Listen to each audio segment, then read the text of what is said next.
if we see the real reason why we are here, it's to change lives, it's to empower our women. And that's what we have been doing under the leadership of the Honorable Prime Minister.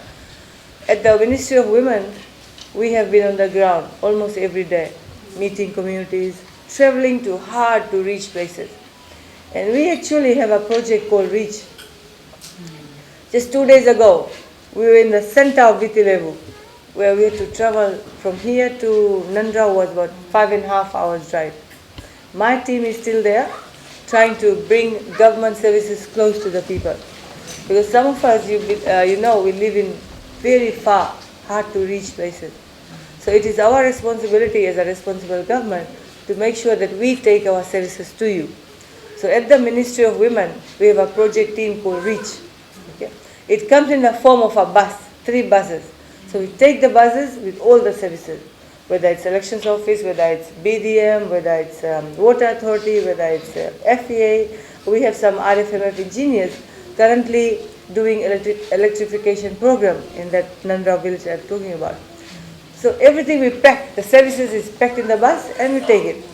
Because we believe that those people who cannot access our services have to have the services delivered at the doorstep.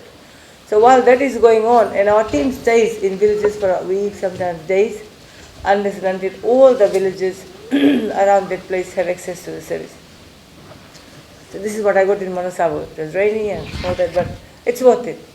So this morning we are here, and I am pleased to represent the Honorable Prime Minister in handing over these sewing machines to your women's group. And we also encourage, at the ministry, we also encourage women to register as a group, so that you all benefit as a group, right? So imagine if this was given to individual women, we wouldn't be able to track the progress. But when you work as a women's group, you not only learn, but you share, and then everybody works in unity. So this equipment that you're going to get today comes at a cost of well over about $5,000, and this is under the Prime Minister's small grant scheme. Actually, we receive a lot of requests, not only from urban areas, but from rural areas as well. And we prioritize women's group whom we have seen progressing. And I'm told that you have got training, which is very important, from the Makoi Women's Center, and the Ministry of Women and I am very closely linked to that center, because that's women's economic empowerment. Okay? So you would have been, I don't know which number of women's group that has actually gained training from Makoi. Makoi does a good job. And in the last 2 weeks, we had 16 women from Doi village in Onoi Lau. And those women, actually 16 villages made up the whole village.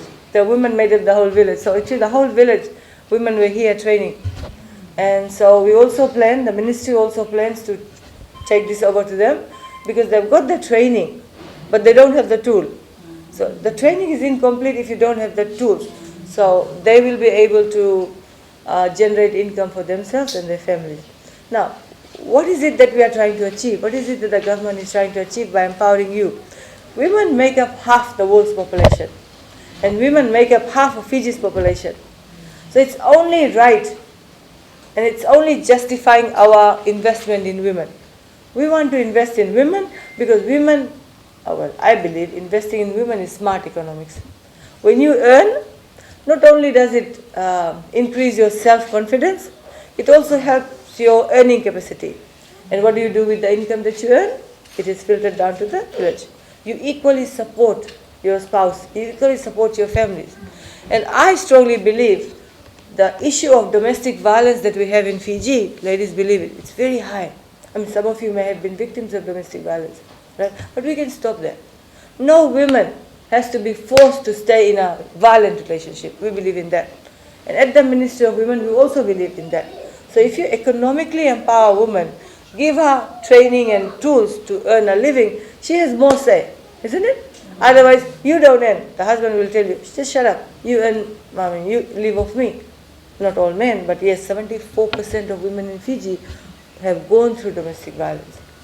And who is impacted, who does domestic violence affect greatly?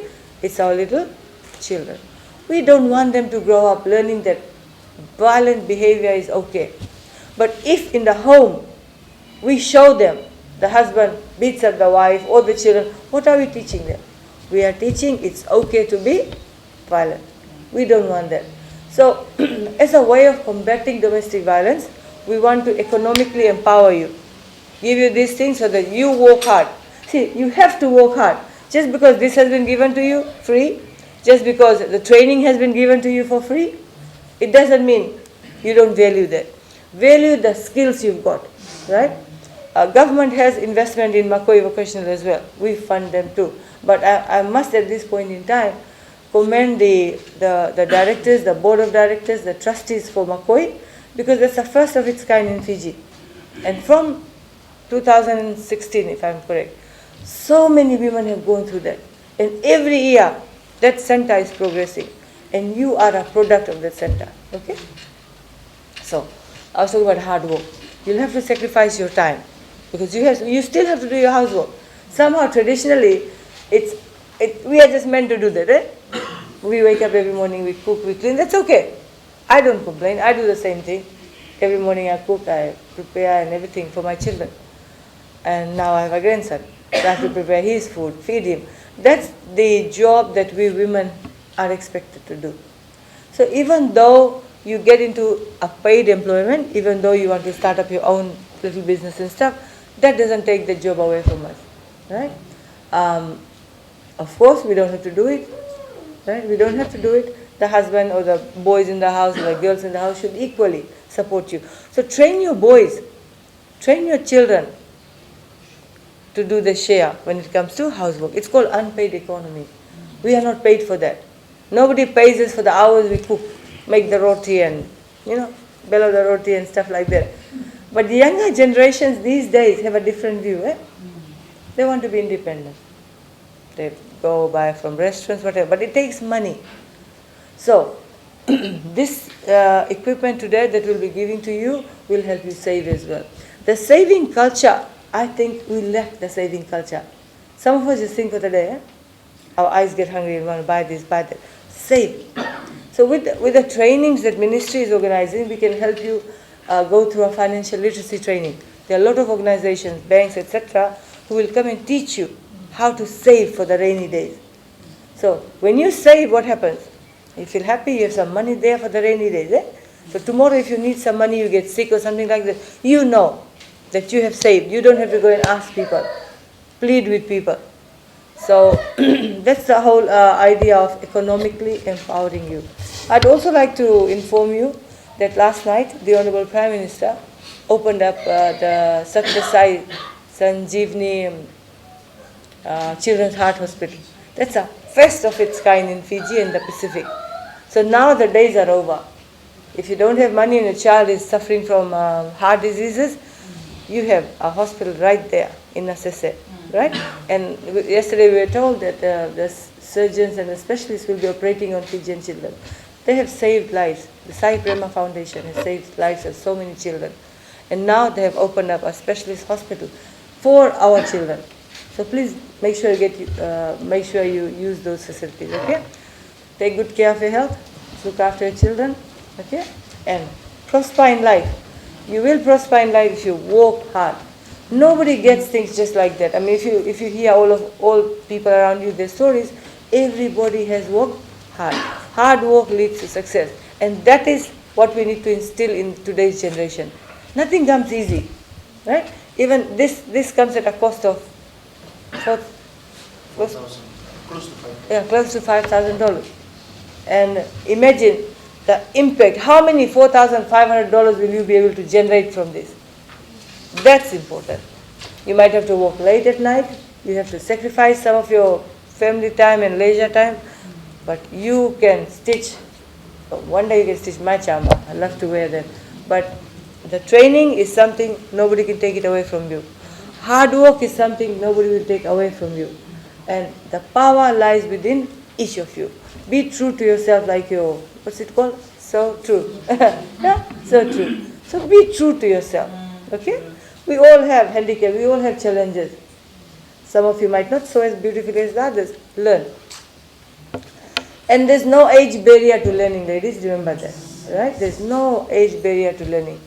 keep learning new patterns and Bollywood and all these styles, what goes, what goes.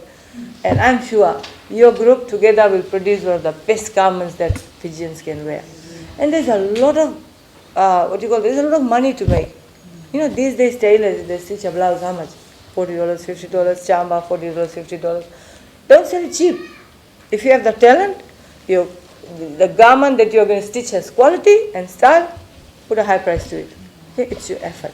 So I will leave you here, and I hope that this handing over that we are going to do today will be a life-changing one for you and your families and your generations to come. God bless you. Regards to your families, love to the children, and take care of the sickly in your family. Okay? God will bless you. Thank you.